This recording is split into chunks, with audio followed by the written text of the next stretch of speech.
Hello, America.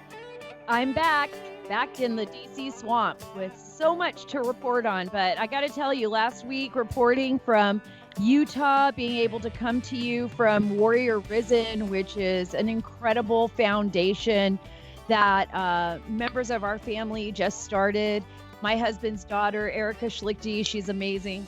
I love you, Erica. You are incredible. And John and Barbara Schlichty, her in-laws, who are great friends and just amazing family. It was a really incredible experience.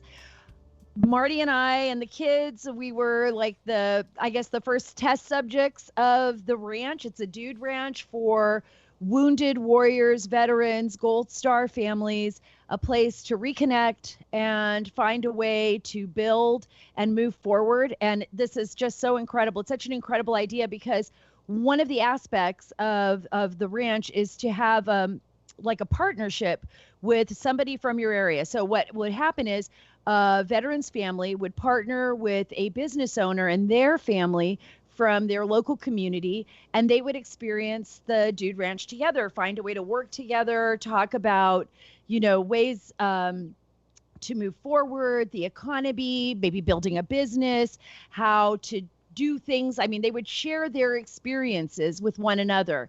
And I think that's so important. It's so important for people to have partnerships and connect. And while I was there, I was seeing what was happening across the country, especially in our big cities and here in Washington, D.C., and just the anger and the divisiveness and the fighting. It is so disheartening when you see that. But then when you're in the country, you're in Utah, or you're in Wyoming, or you're in the Midwest, where even here in Virginia, there are so many good people, and there are so many people willing to work together, and they're wondering what is going on here. Why is this all we are seeing on the news? Why is the news paying so much attention to people that are violent and divisive and dangerous and who want to tear down our cities? Look, it's okay to protest. It's okay to feel upset, especially about what happened to George Floyd. But it is not okay. It is not okay to tear up your country in the process. And it is not okay for Democratic leaders to allow that to take place in beautiful cities like Seattle, in San Francisco, in Los Angeles, in Washington, D.C., in New York City. That is not okay. It is not like a free-for-all, because we are all taxpayers, right? These are all our cities. These are American cities. It should not be happening. And President Donald Trump, he's doing the right thing. He says he's a president of law and order. And I believe that. I mean, there is something has to be done. This is getting so far out of control.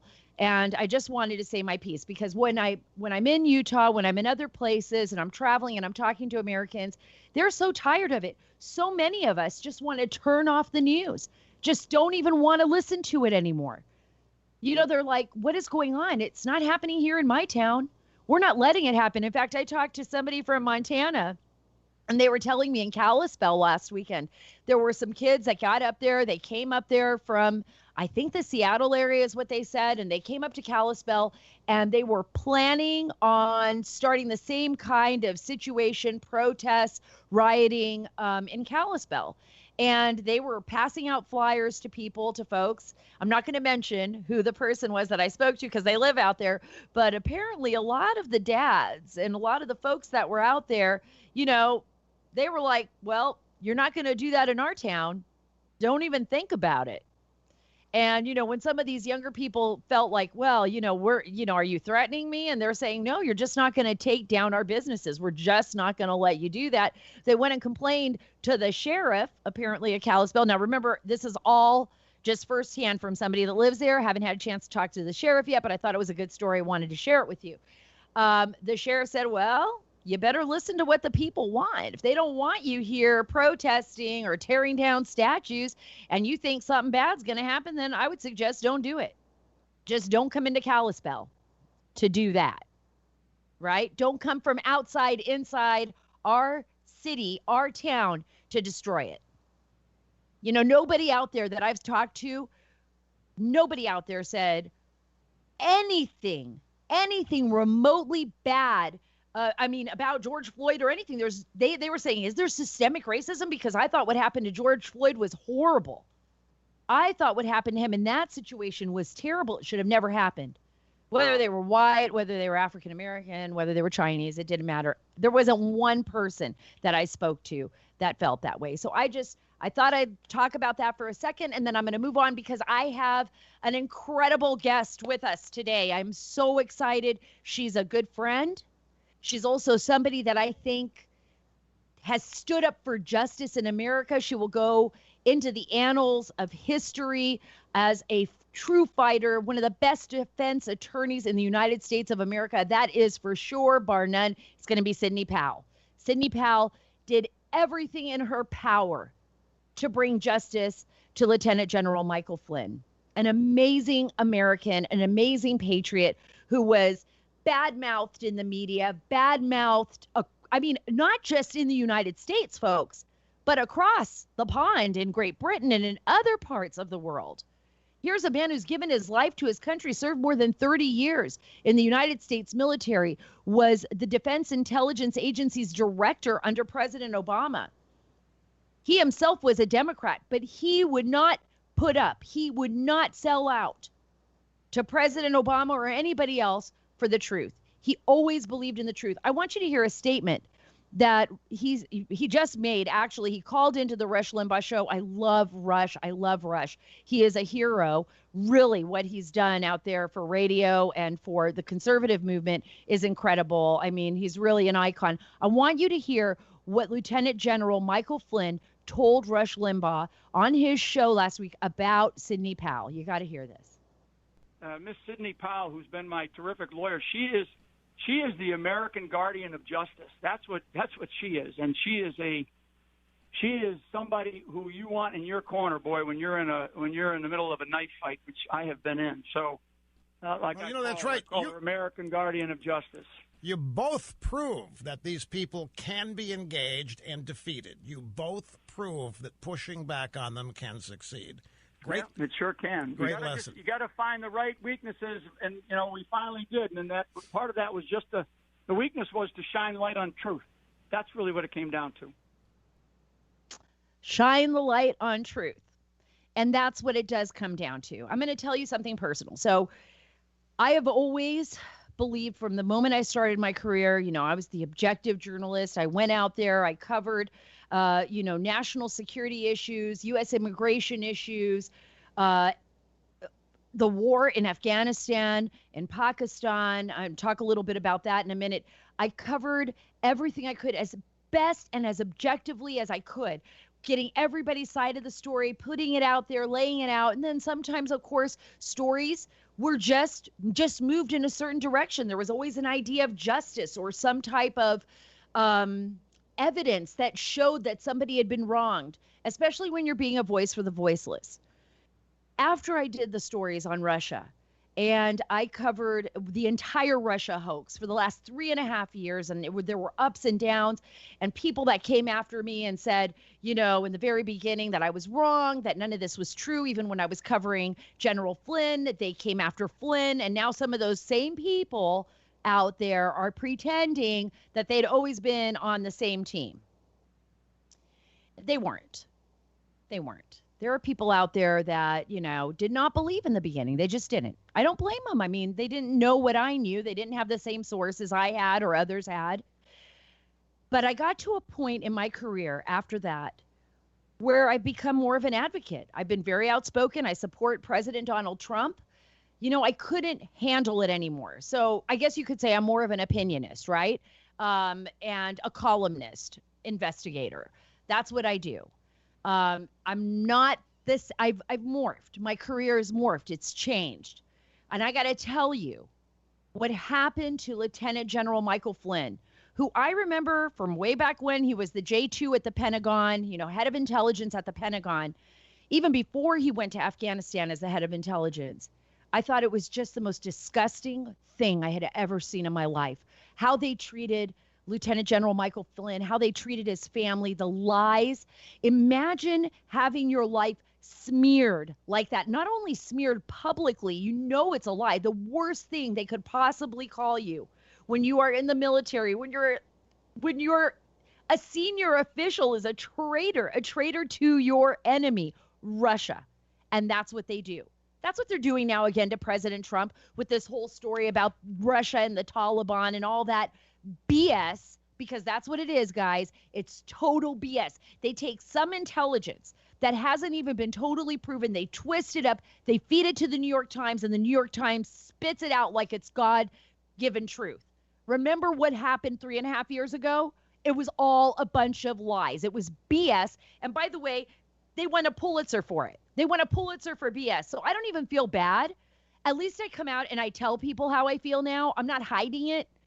I'm not hiding it because I know what they did to President Donald Trump. I know what they did to Lieutenant General Michael Flynn. I know how they destroyed people's lives. I know how these same type of swamp dwellers, these same liars, these same rhinos, like the Lincoln Project rhinos, who pretend to be Republicans, but who are just establishment that don't want an outsider shaking up their world because they want it the same way. And these same Democrats and these same liars, full-fledged liars that succubus onto power, that think you work for them and that they don't work for you. That's who they are. And they destroyed people's lives. And they don't care. But someone like Sidney Powell, she comes back and she fights, boys. She fights fierce. She doesn't stop. She doesn't stop. She is like a sword in their side, right? Because she's not going to stop. She's just going to keep going at it. And that's what we've got to do as Americans, folks. We are at the precipice of something very important in history. Look at what is happening to our children. Look at what is happening in our streets. There's an election coming up in November. And there are only two choices here. Do you believe in the American dream, the one that we were all taught that everybody has an opportunity, that if you work hard enough, you can do anything? Or do you believe in that other America, the Marxist, fake America, that tells you that, oh, you're a victim, you can't do anything, you can't be anything. We've got to take control. We have to babysit you. We have to babysit you, America. And then we can make the rules and decide for you, like, how we want to take care of things. Do you really want that? Because that's really the choice right there. Between Biden, who will basically be a puppet for the bureaucracy and shadow people that will be running him, because we've seen it. He can't remember a lot. There's something going on there. I don't want to be a judge of that. I'm not a doctor, but I mean, if he was my grandfather, I would be questioning if there was something going on there. Or President Donald Trump. Those are the two choices. That's it. What do you want? And how do you want it? We also have Jenna Ellis on today, and she has some big breaking news, too. And remember, she is President Trump's constitutional lawyer, and she is his personal attorney, and she works with the Trump campaign. And, boy, they're suing again. They're suing again over, by the way, let's be frank, about these mail-out ballots, right, that the Democrats want. And she's going to be breaking news here. She's going to be talking about Pennsylvania and a new lawsuit that's out there to fight this. We do not want ballot harvesting. We do not want ballots just being sent out to inactive voters. We don't want people fiddling with ballots. Look, if you want an absentee ballot, you can request it. And she'll explain the difference between absentee ballots and ballot harvesting.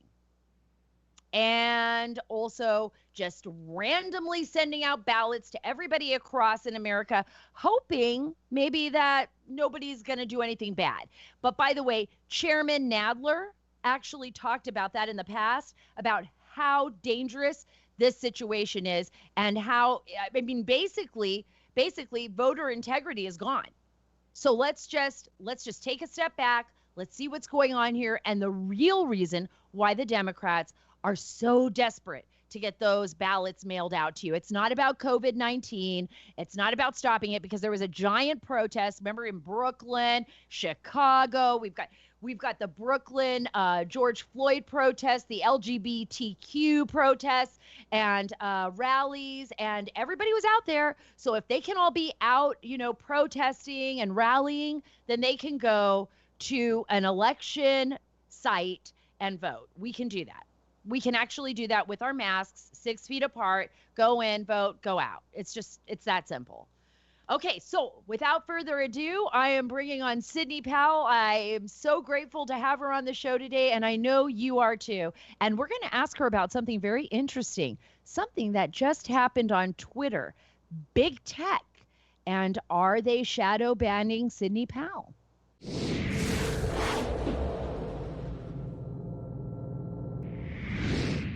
Sidney, I am so grateful to have you on the Sara Carter Show. And I just want to say this, the American Guardian of Justice.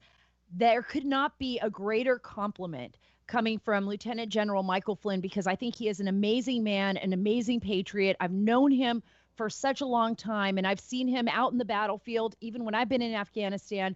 So your fight for him, first and foremost, I just want to say thank you, because I believe it's a fight for all Americans. Thank you, Sarah. We have felt that way too. This case is so important to the rule of law, and General Flynn appreciates your support throughout all of it and that of your listeners and audience. It's just been enormously uplifting to receive all the prayers and notes and encouragement and contributions to the Mike Flynn Defense Fund, everything. People all across the country have helped in every conceivable way, and we have felt their prayers. You know, it's really interesting. Before I get into anything else, you brought up something really important. So many people have reached out, because a lot of what people don't understand is that Lieutenant General Flynn he and his family really have been fighting for years now. Their finances were depleted. They had to sell a home. Special counsel Robert Mueller, the former special counsel, and Andrew Weissman and them threatened his family. I mean, so much that you have done to expose the truth here. And that's very important, that the American people started to see what happened, and they said, whoa, wait a minute, here, let me help out. Let's fight together. Yes, they really have joined the fight, and it's so important, because if they can do this to General Flynn, they can and have done it to many other people as well. In fact, I just learned recently that the National Registry of Exonerations, which maintains a database of anybody they're aware of that's been completely exonerated but was accused, over 20% of that database was people who had entered pleas of guilty but then were completely exonerated. The whole machination for, quote, criminal justice is such a grinding machine that it destroys people. In fact, Harvey Silverglate and I have written a new book called Conviction Machine that includes some stories from the Flynn saga in it as the most egregious examples of government and prosecutorial misconduct we've witnessed, and then we propose some solutions for them also. That's incredible, Sidney, because you really have been a fighter for justice long before. I mean, you fought Andrew Weissman. Talk a little bit about that. I mean, that was a huge case for you, and your book was huge. It still is. Yes, License to Lie, Exposing Corruption in the Department of Justice. I self-published in 2014 after years of dealing with and seeing the prosecutorial misconduct that arose from the Enron task force, of which Mr. Weissman was the head for a number of years, and just destroyed the lives of innocent people in Houston. And I wrote about it in License to Lie, trying to wake up the public to what I saw that was going on, people literally using the law as a weapon to achieve social and political objectives, or just to destroy people for their own agenda and self-aggrandizement. I mean, I don't really know even what motivated the conduct of the Enron task force prosecutors, but it was hideous, and it was contrary to everything I was taught as an assistant U.S. attorney myself for 10 years in 3 different districts under 9 U.S. attorneys from both political parties, not a one of which would have put up with the conduct I saw from those prosecutors for 2 seconds. And then we saw that same type of conduct, that same malfeasance in, with Andrew Weissman during the special counsel's investigation. I mean, it didn't stop. It didn't stop with Enron. It went on, right? Yeah. It's like what we're seeing in the streets right now. If you don't stop it with the first brick thrown or the first whatever, it's going to do nothing but get worse. So Right. all of this has to be brought to a stop right now. I mean, I tried so long and so hard to get the word out But it wasn't until he came on the Mueller task force and started targeting people like General Flynn. And then I came into that case that people could really see what was happening on a national level. You've fought so long and hard, and the evidence that you've been able to gather, this exculpatory evidence that was withheld from Flynn's defense, and he had a bad defense to begin with until he got you and dumped his first, the first defense team he had, but is so egregious, Sidney, that when people look at these Peter Strzok, text messages, handwritten notes, what the FBI did in their investigation to basically set up and target Mike Flynn when he was the national security advisor for President Trump. What they did is so crazy that I always say this wasn't their first rodeo. What they have done to President Trump and Lieutenant General Michael Flynn, both the FBI and the DOJ, they must have been doing this all along because they thought they could get away with it. They've done it to more than one person. There's no doubt about that. They tried doing it to Senator Ted Stevens, and that was under the Bush Department of Justice. I mean, I consider myself an equal opportunity offender. License to lie crosses the Bush and Obama administrations. And because nobody's ever done anything to rein it in until Bill Barr, I think, is now starting to try, it's only gotten worse. And Do you think there's going to be justice? It's been getting worse and worse over 20 years. Do you think there's going to be justice here, Sidney? I mean, there has been justice for Mike Flynn. I believe that. It's going to come. Not quite yet. The case isn't over yet. So what do you think's going to happen? What can Sullivan do? What can they do to fight back? Yes, I really don't know. This is uncharted water. I've never seen a case in which a respondent was allowed to seek rehearing on his own because the judge is not supposed to have a dog in the fight. So I don't know what's going to happen. All I know is he hasn't entered the order yet, that he was ordered by mandamus, which is an extraordinary writ. It's a direct order to the court from the Court of Appeals to sign the order of dismissal. They did not remove him from the case, which gave him a chance to save face, but he hasn't taken that opportunity. So I have no idea, but right now we're just waiting for that order to be signed or for the Court of Appeals or the government to take further action. Is this political, Sidney? I mean, has this gone beyond just the normal rule of law? Do you believe this is a fight for the future of this country? Because I feel like there is a war brewing in our courtrooms, in our bureaucracy, not just on the streets, what we're seeing on the streets, but within our own government. I feel like there is a battle that is bigger than we have ever imagined. There is, Sarah. There is a complete battle as to whether we're going to be the constitutional republic we were meant to be or descend into the chaos of mob rule and anarchy and destruction. Those are the basic choices. And you believe the government is people within the government, because I'm not going to say everyone because we know that's not true, but people within the government have targeted this president and this administration and are fighting back tooth and nail along with those former officials like John Brennan, James Clapper, James Comey, Andrew McCabe. They have their people still inside their agencies. Do you believe that they are fighting this president and your client, Michael Flynn, still to this day? And Attorney General Barr. Yes, I do, without a doubt. I mean, they call themselves the resistance. It's the first time in our nation's history since the founding that we've had anything like that go on. As far as I know, both sides have eventually cooperated, accepted the result of an election, and gone about to work with the other side as best they can. Nothing like this has happened, certainly in my lifetime. No, and it hasn't happened in mine. And it's really, it's a very frightening situation because it seems so different. It reminds me so much of other countries I've traveled to, not the United States of America, where we do have that peaceful turnover and people accept the election and then they move on. We're not seeing that.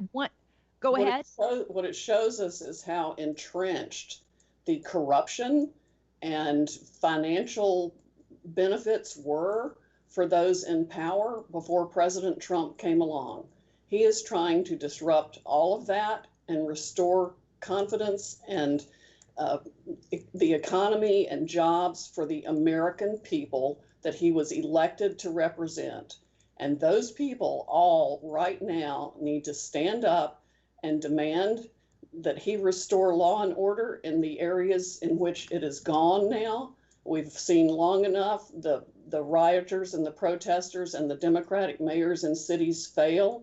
The president needs to step up now and do something about that, make it stop, because the American people are counting on him to stand up for them. That's what he's always done best. He has given voice to things that every American thought but didn't have the courage or the ability to voice to the public forum.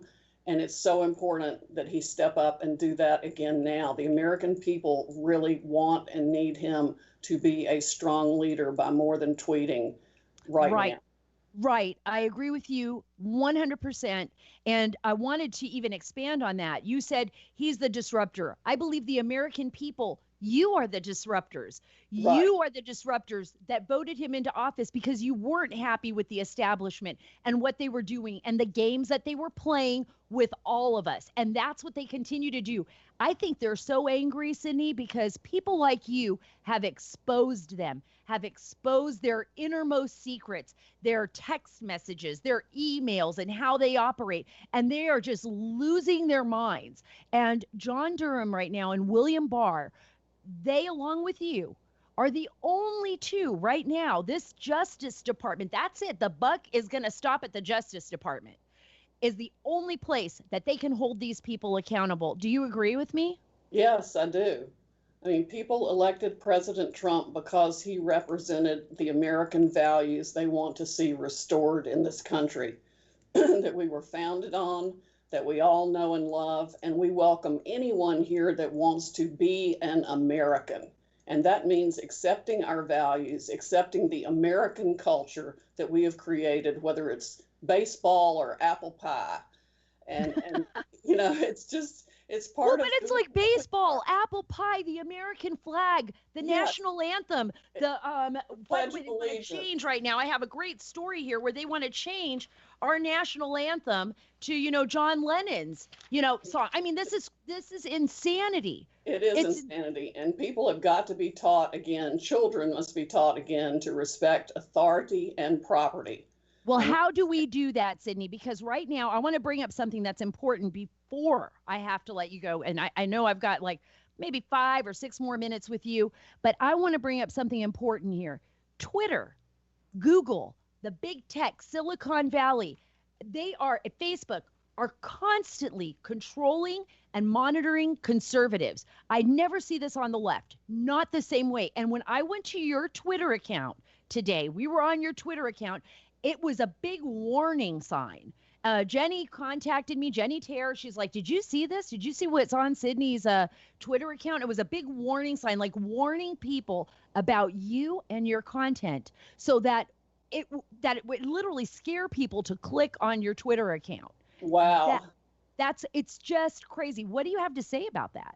I knew nothing about it. I woke up to that this morning. I think I've gotten that resolved now. I actually went on a Twitter rampage yesterday to stand up for America, to stand up for honesty, for respect, for decency, to protect our statues and our culture, to protect our freedoms, individual property rights, you know, everything that America was built on. And that's what comes of it. We also destroyed the New York Times article that came out yesterday that was a bunch of abject lies about our case and how we conducted it. Molly McCann, my associate, did a brilliant rebuttal of that on Twitter, and of course I retweeted that.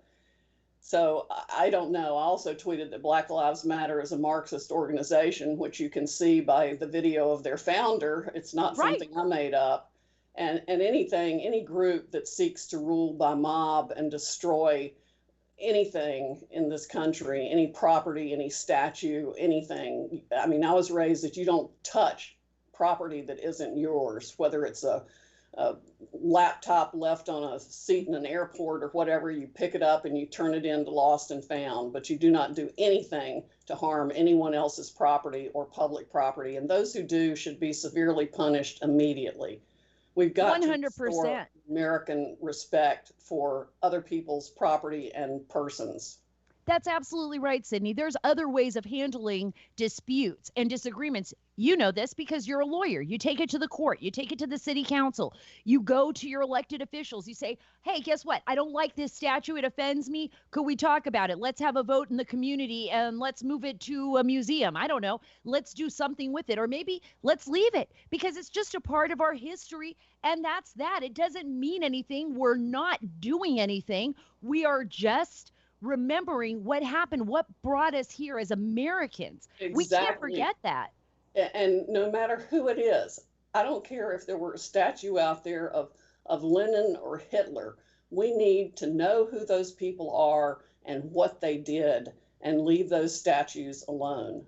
They're works of art.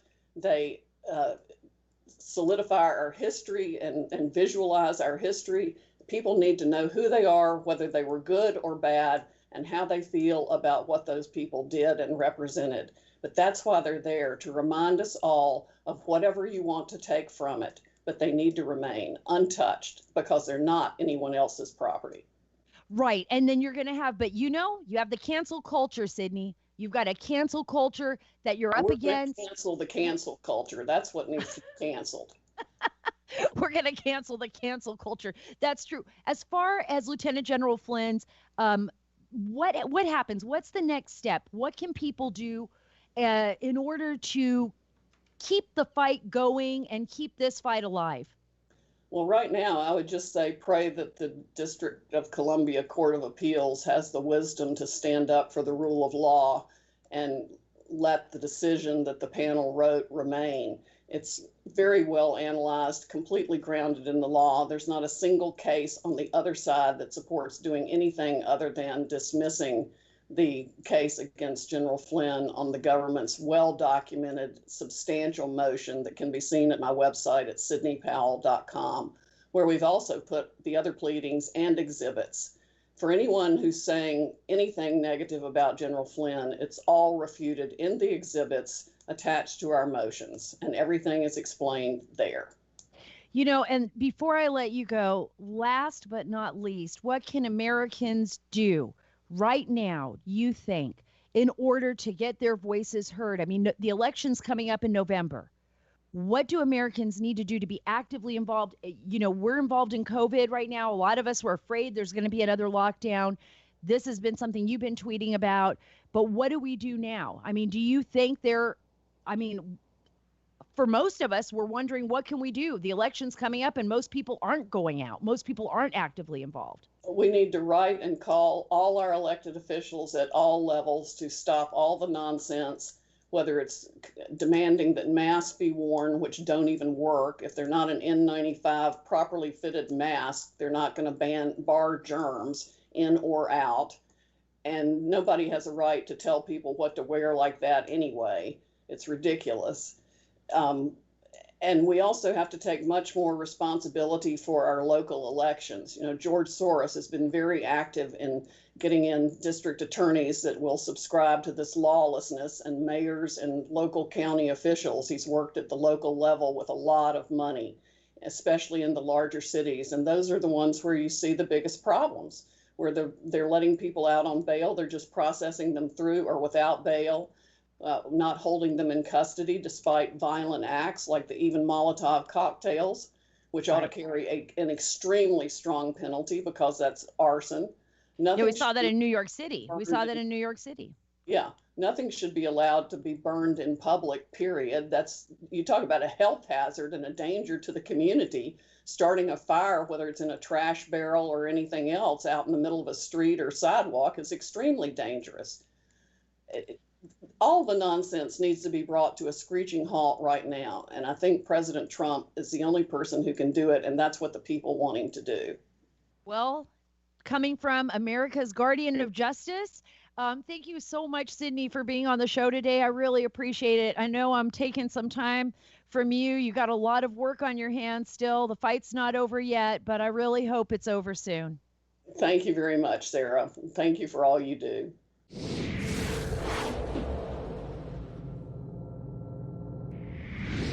Wow, what an incredible interview with Sidney Powell. Every time I have her on, I feel like I get something new and I get geared up for the fight. This is a big fight, America. This is a fight for our nation. And Sidney Powell is fighting for General Michael Flynn, but she is fighting for all of us.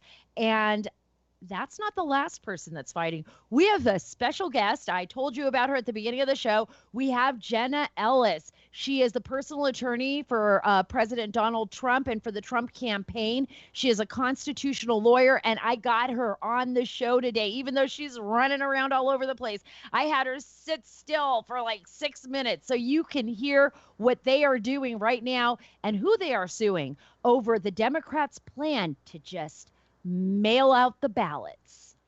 Jenna, it's so great to have you on the Sara Carter Show. I know you're busier than heck right now, and you got to be running out soon, but I'm glad I got you. Give me the latest, especially on the mail-in ballots and what the Trump campaign is doing about it and where you guys are headed with this.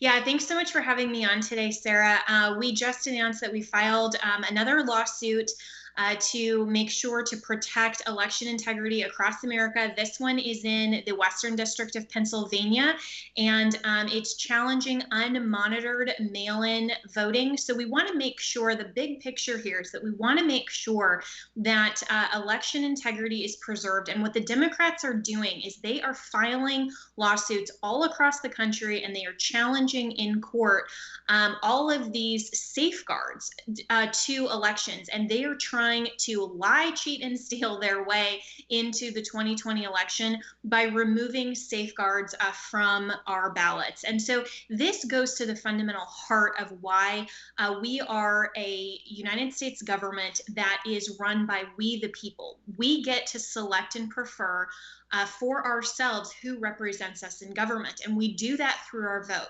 And so in order for elections to be free and fair, we have to make sure that everyone voting is eligible to vote, that their ballot is counted, and that it's counted fairly and only counted once. And so explain why, because most Americans don't understand. They think absentee ballots. Why not? Right. And that's exactly what the media would like you to think, is that absentee and vote by mail are the same thing. They're not. So absentee is the process by which you or I, as a registered voter, if we are absent for some reason, like, for example, I'm a registered voter in Colorado, but right now I'm working for the campaign. So I'm out here in Washington, D.C. I'm going to request my ballot be sent to my current address. It's my ballot, and I have to go through the state process for that, and then I can send it back by mail. That's fine. That is voting absentee. But what the Democrats are trying to do is push nationwide vote by mail, which is the state sending millions of ballots out to addresses where they're unverified addresses. Inactive voters too, right? Dead people even.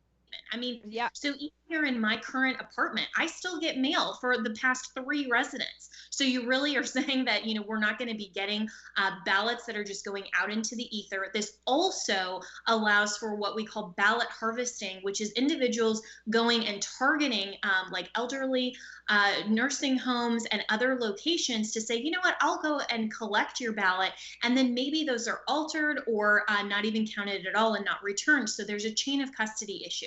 So there are some states that have implemented vote by mail in a way that, but they're very, very few states. And what the Democrats are trying to do is push this nationwide in a way that removes the safeguards and allows for so much fraud and for people to vote multiple times. And we've even seen in the primaries some counties that have had more than 100% of their registered voters vote. Well, how does that happen? You have to wonder. Right. So how is there more than 100% of people in any county? And by the way, the Democrats have complained about this in the past. We've seen even Chairman Nadler, video of him talking about how, these ballots can be harvested and the dangers about that. Now, all of a sudden, it's like it disappeared off their radar. Now, all of a sudden, they want it.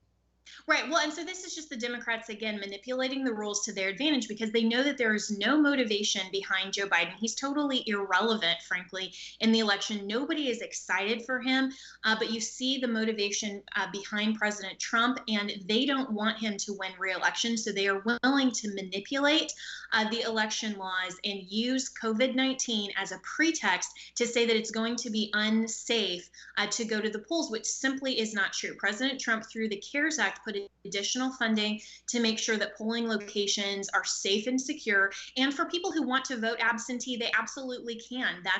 That is a safe method. And, we want to make sure that if people don't feel comfortable going out into the polls, you can send in your ballot by requesting it absentee. All states allow that.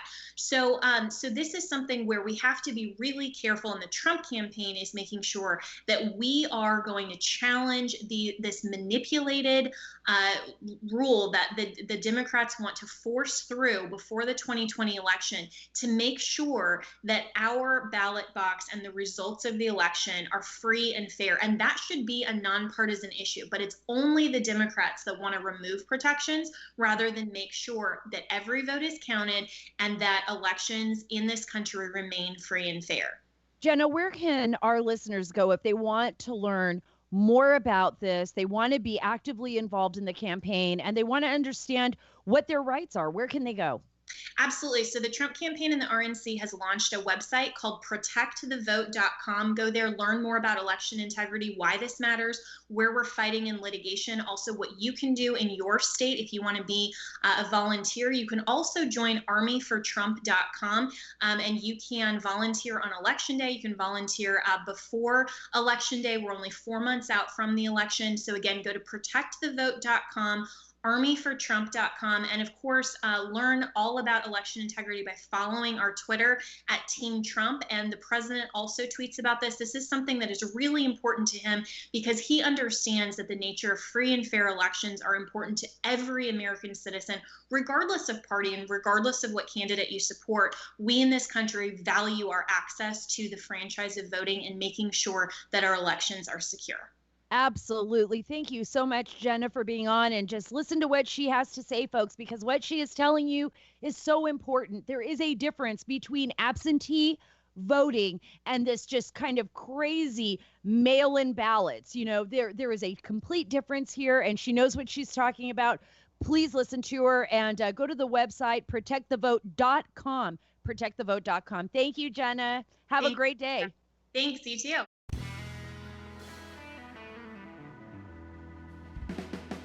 Wow. What a show today. I mean, I feel like as Americans, we're all in this fight together. This is so historic, people. You and I are part of history. We can't just sit back. I mean, everything hinges on this election in November, right? Are we going to be played? Or are we going to stand up and fight for what we believe in? Do not sit on your couches. Do not just watch TV. Do not let this slide by. I am telling you that we are at the precipice of history. You can hear it. You can feel it here in Washington. There is a reason why. The swamp creatures are fighting so fervently against President Donald Trump. There is a reason why they're willing to put in Joe Biden, who can't even remember where he was at half the time. There is a reason why they are doing this, folks. You are the American people. You are the disruptors. It is your choice. Remember, they work for you. You don't work for them. They work for you.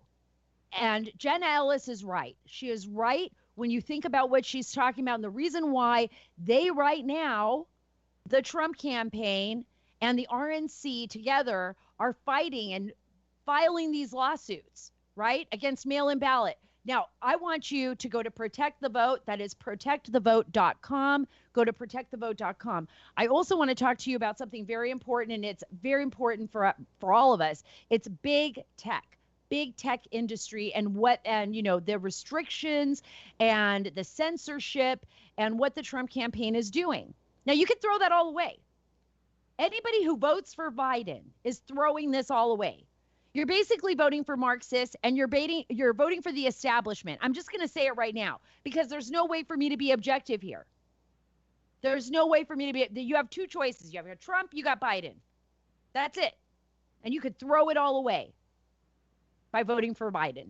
That's just my personal belief.